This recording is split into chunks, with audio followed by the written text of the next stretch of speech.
Bonjour et bienvenue à tous dans cette nouvelle vidéo, toujours dans cette série où je parle de la création monétaire. Alors, dans la vidéo précédente, j'avais abordé d'abord la partie introductive de la série, mais aussi le processus de création monétaire par les banques centrales. Mais je n'avais pas fini cette partie-là. Je devrais aujourd'hui poursuivre avec les opérations de création monétaire. Ces opérations de création monétaire qu'on avait considérées comme la base, okay? Parce que dans certains ouvrages d'économie, vous allez retrouver plutôt les contreparties, la base ou contrepartie des créations monétaires. Ces opérations monétaires sont en fait la condition nécessaire, ou bien le préalable qui doit être pris en compte par une banque centrale avant de pouvoir créer de la monnaie, avant de pouvoir injecter la monnaie dans la sphère économique en vue justement de faciliter les échanges ou de faciliter les transactions effectuées par les opérateurs économiques ou encore l'ensemble de tous les agents économiques. Maintenant, ces opérations sont généralement recensées au nombre de 3. Comme j'ai dit, ça veut dire que ce sont des conditions qui justifient toute création monétaire. C'est-à-dire que la banque centrale ne peut pas servir en bon matin de façon automatique, créer de la monnaie ou bien injecter une nouvelle quantité de monnaie dans la sphère économique. C'est impossible. Ça peut être à la base, en tout cas, de la surchauffe de plusieurs déséquilibres qui peuvent conduire à des conséquences non maîtrisables, surtout à court terme. Alors, la première de ces opérations, ici, il y a ce qu'on appelle les opérations sur les devises. Ça veut dire que les banques commerciales qui sont les premiers partenaires des banques centrales, lorsqu'elles achètent des devises ou encore utilisent les stocks de devises déposés par leurs clients, mais qu'est-ce qu'elles en font? Elles les mettent à la disposition des banques centrales.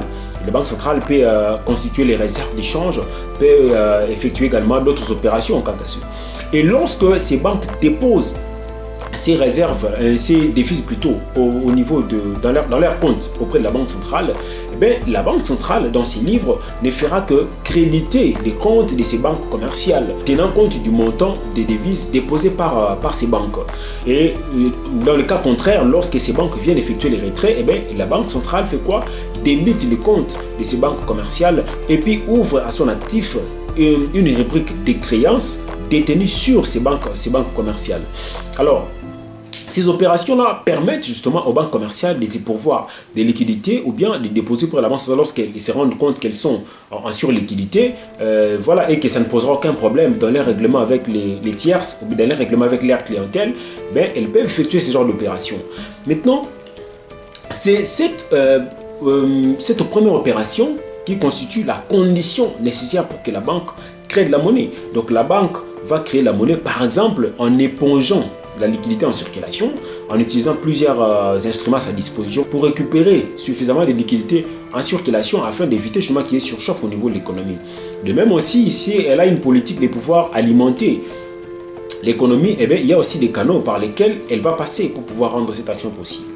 La deuxième opération, il s'agit justement de cette opération sur le trésor public ou encore le concours au trésor public.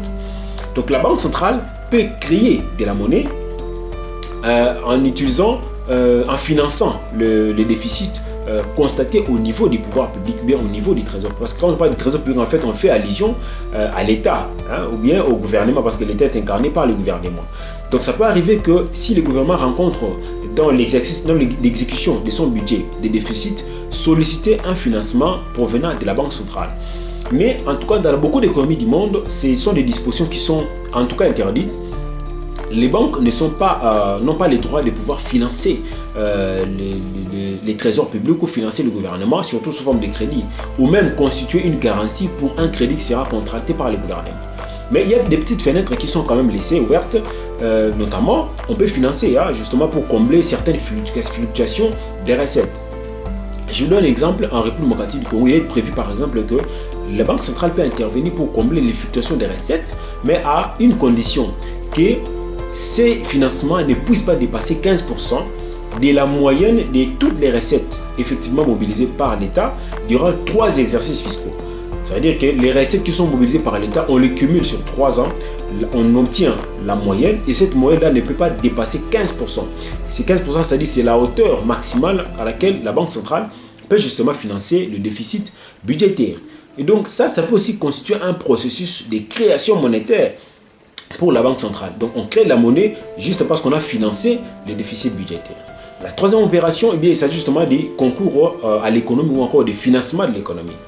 Ça veut dire que les banques commerciales peuvent recevoir des demandes de la part de leurs clients. Mais lorsque les banques sont dans la possibilité de répondre à ces demandes, elles peuvent le faire de façon automatique, sans aucun problème. Mais lorsque ces banques se trouvent à difficulté ou à court de liquidité, en insuffisance de financement, qu'est-ce qu'elles font? Elles vont recourir à la banque des banques, alors à la banque centrale pour pouvoir obtenir des financements, obtenir suffisamment de liquidités. Donc, ceux qui sont à la base de toutes ces opérations, ce sont en fait les opérateurs économiques. C'est-à-dire que les opérateurs économiques ne peuvent pas directement traiter avec la banque centrale. Et pourtant, c'est la banque centrale qui est la banque de banques qui pourvoit aux banques commerciales de liquidités pour que les banques centrales, les banques commerciales plutôt, répondent à leur tour aux opérateurs économiques, bien aux demandes des opérateurs économiques. Donc, les opérateurs économiques viennent effectuer les demandes auprès des banques commerciales. Les banques commerciales vont relayer cette demande au niveau de la banque centrale. Et même si la banque centrale veut financer l'économie, la banque centrale va passer par les banques commerciales pour pouvoir atteindre les opérateurs économiques, pour atteindre l'économie. Donc, financer l'économie en passant par les banques commerciales pour atteindre les opérateurs économiques, c'est aussi l'un des moyens, bien l'une des conditions de création monétaire. Donc, c'est une création monétaire qui est effectuée par la banque centrale, mais il y a d'abord une opération qui a conditionné cette création monétaire. C'est-à-dire qu'il y a eu un besoin qui a été exprimé par les opérateurs économiques et la banque tient compte de ces besoins ou de cette demande, et bien, répond à cette demande en passant par les banques commerciales. Donc voilà les trois grandes opérations qui constituent ce qu'on appelle les contreparties. Donc dans certains ouvrages, vous allez entendre parler des contreparties, vous allez entendre parler d'opérations monétaires, vous allez aussi dans bien d'autres ouvrages entendre parler des conditions de création monétaire. Voilà. Quant au processus de création monétaire par les banques commerciales, eh bien, c'est justement l'objet de la prochaine vidéo. Quant à moi, je vous dis à la prochaine et merci.